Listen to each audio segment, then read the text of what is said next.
जय हिंद प्यारे बच्चों। देखिए प्यारे बच्चों, आज की इस वीडियो में हम लोग जो है प्रश्नावली 4.3 के प्रश्न संख्या 2 को पूरा देखने वाले हैं। तो वीडियो काफ़ी कमाल का होने वाला है, तो वीडियो को पूरा अंत तक जरूर देखिएगा। देखिए प्रश्न को हम लोग पढ़ लेते हैं। प्रश्न कह रहा है, दो निम्न प्रत्येक द्विघात समीकरण में k का ऐसा मान ज्ञात कीजिए कि उसके दो बराबर मूल हो। आपसे प्रश्न पूछ रहा है कि निम्न में से प्रत्येक द्विघात समीकरण में k का जो है ऐसा मान ज्ञात करना है जिसके जो है दोनों मूल बराबर होना चाहिए। समझ गए प्रश्न?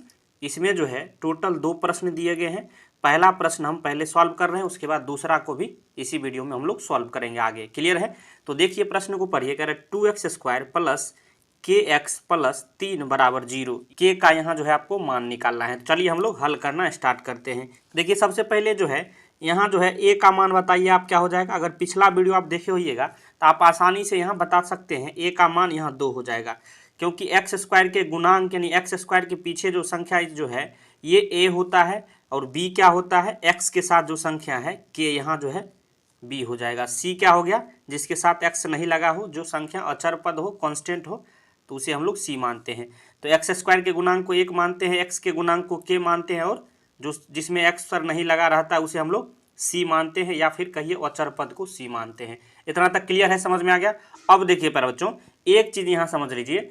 आपको क्या कह रहा है कि दो मूल बराबर है। दो जो है बराबर मूल होने का मतलब हुआ कि d का मान 0 होना चाहिए, तभी जो है दो बराबर मूल हो सकता है जब d का मान 0, या फिर d बराबर क्या फॉर्मूला होता है, b² माइनस 4ac बराबर 0। यहाँ लिख देंगे चूंकि दो बराबर मूल हैं,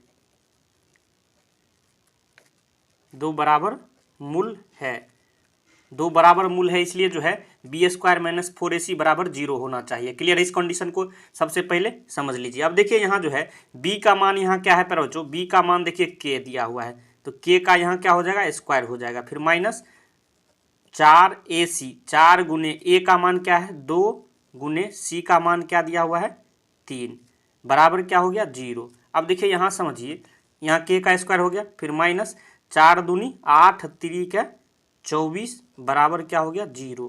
अब देखिए इसके बाद समझिए, अब यहाँ देखिए प्यारे बच्चों k² बराबर क्या हो जाएगा, ये 24 हो जाएगा। जब माइनस 24 है बराबर के दाईं साइड भेजेंगे तो ये जो है इसका साइन बदल जाएगा, चिन्ह बदल के ये प्लस में हो जाएगा। तो k² बराबर क्या हो गया 24 हो गया। इसलिए यहाँ अगर k का मान अगर आप डायरेक्ट निकालना चाहिएगा तो यहाँ स्क्वायर हटेगा, तो इसके बराबर जो संख्या दिया है कंप्लीट पर पूरा जो है रूट चढ़ जाएगा।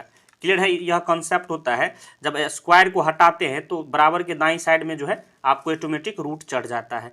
तो यहाँ से देखिएगा तब 24, यहाँ के का मान क्या हो जाएगा, 24 को आप क्या लिख सकते हैं प्यारे बच्चों, यहाँ समझिए 24 को आप क्या लिख सकते हैं, 4 गुने 6 लिख सकते हैं। अब देखिए रूट के अंदर 4 है, तो 4 को 2 गुने 2 लिख सकते हैं, मतलब जोड़ा में है तो 1 2 निकल जाएगा। तो यहाँ जो 1 2 निकल जाएगा, 1 2 निकला, अंदर जो है रूट रह जाएगा।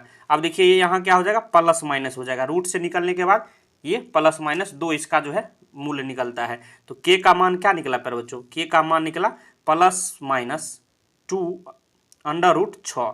याद रखिएगा, यही इसका फाइनल आंसर हो गया। अब आगे हम लोग बात करते हैं इसके दूसरे प्रश्न की ओर। देखिए प्यारे बच्चों, दूसरा प्रश्न इसका दिया है kx ब्रैकेट है x माइनस 2 प्लस 6 बराबर 0। अब इसे भी आपको जो है बनाना है। अब देखिए बहुत ही आसान है प्यारे बच्चों, किस तरह से बनाइएगा समझिए। देखिए सबसे पहले kx को x से गुना कर लेंगे, इसको सबसे पहले सरिया लेते हैं, तो kx² हो गया, फिर माइनस kx को अब 2 से गुना करेंगे तो क्या हो जाएगा 2kx हो जाएगा, फिर ये प्लस 6 बराबर 0। अब देखिए ये द्विघात समीकरण के रूप में आ गया। तो सबसे पहले आपको क्या करना था, इसको जो है चेंज करके इस तरह से आपको कर लेना है। अब देखिए प्यारे बच्चों, यहाँ आप a का मान बताइए, खुद से बताइए। x² के साथ जो संख्या गुना में हो, a का मान यहाँ k हो जाएगा, इसी तरह b का मान क्या हो जाएगा -2k हो जाएगा। क्लियर है? और c का मान क्या हो जाएगा 6 हो जाएगा।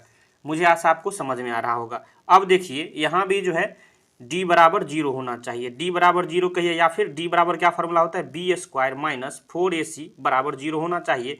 चूंकि दोनों मूल बराबर है, इसलिए चूंकि दो बराबर मूल होने के कारण दो बराबर मूल है। क्लियर है? समझ में आ रहा है? देखिए प्यारे बच्चों, हमने कॉन्सेप्ट आपको पूरा बता दिया है। अब देखिए यहाँ सभी का मान रख लीजिए। b का मान यहाँ क्या है, तो -2k, इसका जो है स्क्वायर हो जाएगा, फिर माइनस 4 गुने a का मान क्या है k के गुने सी का मान क्या है 6 रख देंगे, बराबर क्या हो गया 0 हो गया। अब देखिए इसके बाद यहाँ आगे देखिएगा तो 2k का होल स्क्वायर यहाँ हो जाएगा, तो माइनस में 2k है, जब स्क्वायर करेंगे मतलब क्या हो जाएगा, ये प्लस में बदल जाएगा, तो 4k स्क्वायर हो जाएगा माइनस, अब 4k गुने 6 तो 6 चौक 24k हो जाएगा, बराबर क्या है 0। अब इसके बाद देखिए क्या होगा, यहाँ देखते जाइए 4k स्क्वायर बराबर क्या हो जाएगा, माइनस में 24 है, बराबर के दाईं साइड जाएगा तो ये प्लस में 24 हो जाएगा। क्लियर है। अब यहाँ से अगर निकालिएगा आप के स्क्वायर का मान, तो के स्क्वायर बराबर क्या हो जाएगा 24, और ये के स्क्वायर के साथ ये 4 गुना में था, जब बराबर के दाईं साइड भेजेंगे तो ये बट्टे में यानी भाग में हो जाएगा, तो 4 सॉरी यहाँ 24 के ये सब ही होगा। क्लियर है। अब यहाँ 4 छक्के 24, ये 6 के कट गया। अब यहाँ से अगर देखिएगा प्यारे बच्चों, तो यहाँ के स्क्वायर है, के स्क्वायर, इस के को इधर लाते हैं तो ये गुना में है तो ये बट्टे में आ जाएगा, और यहाँ सिर्फ के बचेगा। अब नीचे एक के है, ऊपर स्क्वायर से ये कट जाएगा, इसलिए यहाँ के का मान क्या निकला, के का मान 6 निकल के आ गया। तो इसका फाइनल आंसर जो है इसका क्या हो जाएगा, के बराबर 6। आपका के का मान ही आपसे पूछा जा रहा था बच्चों। देखिए आज की इस वीडियो में हमने जो है प्रश्न संख्या 2 को जो है पूरा हमने बना दिया है। मुझे आशा है जिस तरह से मैंने समझाया आपको पूरी कॉन्सेप्ट भी समझ में आया होगा और वीडियो भी आपको अच्छा लगा होगा। अगर वीडियो वाकई में अच्छा लगा है तो एक लाइक करिएगा, चैनल पर नए हैं सब्सक्राइब कर लीजिए, क्योंकि इस तरह का महत्वपूर्ण वीडियो आपको हमेशा मिलता रहेगा। वीडियो देखने के लिए धन्यवाद, मिलते हैं नेक्स्ट वीडियो में, तब तक के लिए जय हिंद जय भारत।